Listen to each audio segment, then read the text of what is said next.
ప్రభువైన యేసుక్రీస్తు శుభనామమున Little Flock Ministry YouTube channel ఏకైన ప్రియులందరికీ ప్రత్యేక ధన్యవాదాలు. బాగున్నారా?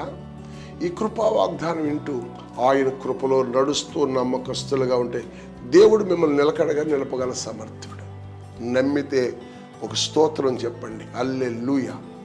ఈ మంచి ఉదయకాల సమయంలో దినవృత్తాంతాల 2వ పుస్తకం 20వ అధ్యాయం 20వ వచనములోకి చూస్తే, ఇదిగో నా ప్రభు అక్కడ శ్రేష్టమైన దైవజనుల ద్వారా మాట్లాడుతున్నాడు. అంతటా వారు ఉదయమనే లేచి తెరకు అరణ్యమునకు పారిపోవారు పోచుండగా యెహోషువబాతు నిలబడి, యూదావారులారా, యెరూషలేము కాపురస్తులారా, నా మాట వినండి. మీ దేవుడైన యెహోవాను నమ్ముకొనుడి, అప్పుడు మీరు స్థిరపరుదురు. ఆయన ప్రవక్తలు నమ్ముకొనుడి, అప్పుడు మీరు కృతజ్ఞతలగుదురు అని చెప్పారు. ఇక్కడ యెహోషువబాతు ఏం చెప్తున్నాడు? ఒక దినం యెహోషువబాతు భయపడిన వాడే కదా, ఈరోజు ఎందుకు దేవుని మీద ఆనుకున్నదా? ముందుకెళ్ళి చూస్తే యెహోషువబాతు ఉపవాసుని ప్రార్థన చేసి యెహోవా దగ్గర విచారణ చేయగా దేవుని వాక్ బయలు వెళ్ళింది.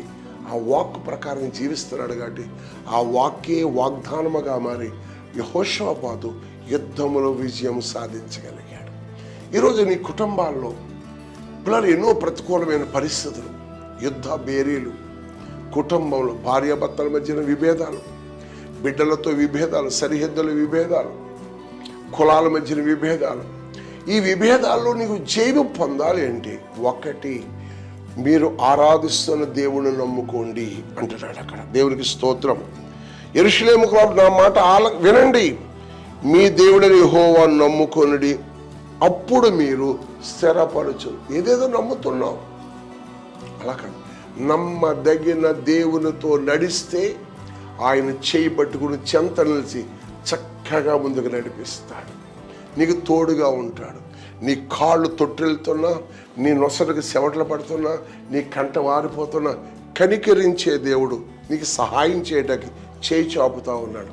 ఆయన మాట నమ్ము. నమ్మితే నమ్మదగిన వాడు. ఆయన ప్రవక్తలు అనగా దేవుని మందిరములో బలిపీఠ దగ్గర ప్రవక్తలు ఉంటారు, ప్రార్థనాపరులు, స్తుతియాగము చేసేవారు. ఇలాంటి ప్రవక్తల మాట నమ్మాలి. నేను ఒక దినం దేవుని దాసురాలు సలాది భాగ్యతమ్మ గారి నుంచి ప్రవచనం వచ్చింది. నా కుమారుడా, నువ్వు ఎరగని ప్రజలు, నీకు రాని భాష మధ్య దగ్గర తీసుకెళ్ళి మాట్లాడిస్తాను అని ప్రభు మాట్లాడాడు.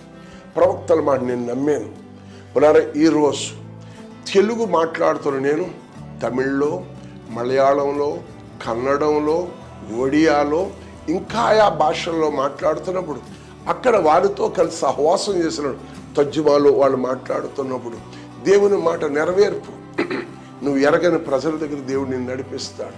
యేసుని ఎరిగి ఉంటే, నువ్వు ఆరాధిస్తున్న దేవుని మీద ఆనుకుని ఉంటే, నువ్వు ఎరగని ప్రాంతాల్లో నిన్ను ఎరిగేవాడిగా చేస్తాడు, ఎదిగేవాడిగా చేస్తాడు. ఒకటి, ప్రభు మాట నమ్మాలి, ఆయన ఎందుకు విశ్వాసం ఉంచాలి. ఆయన ప్రవక్తల మాట అనగా దైవజనుడు నోట్ల నుంచి వచ్చిన మాట నమ్మాలి. నమ్మదగిన వాడు నీకు తోడయుండి నువ్వు నమ్మలేని గొప్ప కార్యాలు చేస్తాడు. నీకు విభేదాలు, సరిహద్దులో నెమ్మది లేని పరిస్థితుల్లో నీకు సమాధానం కలగజేసి నీ కుటుంబానికి నెమ్మదినిస్తాడు. సోలిపోతున్నావా? భయపడుతున్నావా? ఇది ఎలా జరుగుద్దని ఆలోచిస్తున్నావా? ఇదిగో ఈరోజు కృపా వాగ్దానం నాతో మాట్లాడుతున్నాము. ముద్దుగా ఇది ఎలా జరుగుద్ది అనుకోలేదు. ఉపవాసుని ప్రార్థన చేశాడు. దేవుడు ఎస్తేర్ను వాడుకున్నాడు. ఇదిగో షూషానులో ఉన్న ప్రజలందరూ స్వేచ్ఛగా ప్రభువును ఆరాధించారు. ఆనాడు వాళ్ళ నమ్మకం ఉమ్ముకాలు. మోషే పెద్దవాడైనప్పుడు ఐగుప్తులో ఈ ఆనందాల కంటే ఐగుప్తులో బందీ గృహంలో ఉన్న వారిని పాలుతేను ప్రవహించాలని నమ్మాడు. ఆ నమ్మకమే, ఇదిగో మోషే నమ్మకత్వే ప్రజలను 40 సంవత్సరాలు లక్షలాది ప్రజలు పాలుతేను ప్రవహించే దేశంలోకి వెళ్ళారు. ఈరోజు నువ్వు నమ్మితే నీ స్థితి మొదటి కొద్దిగా ఉండినను తుదక మహాభివృద్ధి చేసి నేను ఉన్నత స్థలం నడిపిస్తాను. చెప్పగలదువా? దేవుడిని నమ్మాలి, దేవుని మాట నమ్మాలి, ఆయన ప్రవక్తలు నమ్మాలి. ప్రవక్తలు నోట్ల నుంచి వచ్చిన మాట నమ్మితే నీ మాట స్థిరపడి నిన్ను గొప్పవాడిగా చేస్తాడు. ఆయన కృప నీకు తోడై ఉండి నిన్ను నడిపించి